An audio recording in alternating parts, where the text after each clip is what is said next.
During his expedition 35, you had a problem that left you for a seconds or a minute blind.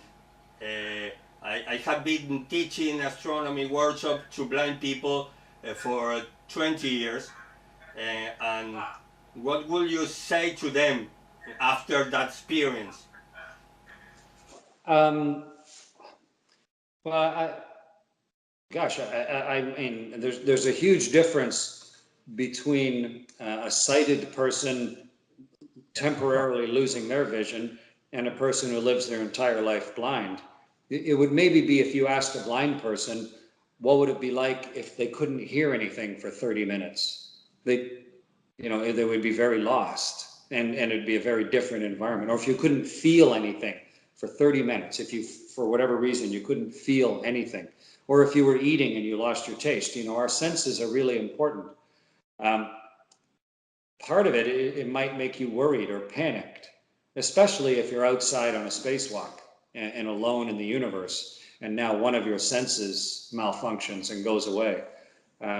But in my case, because I'm normally sighted, I kind of thought about it. And it's like every time I close my eyes, I'm momentarily blind.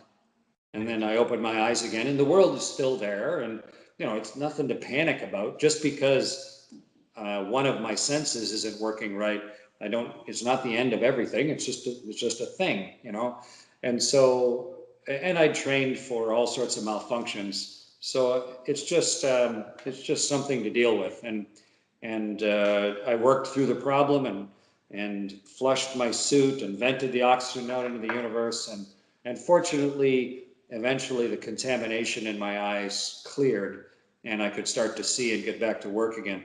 But even if my eyes had stayed so that I couldn't see, I could have found my way back into the airlock. There was another astronaut there who could have helped me and we would have been safe, but we wouldn't have gotten the work done. And that was a really important thing, getting the work done.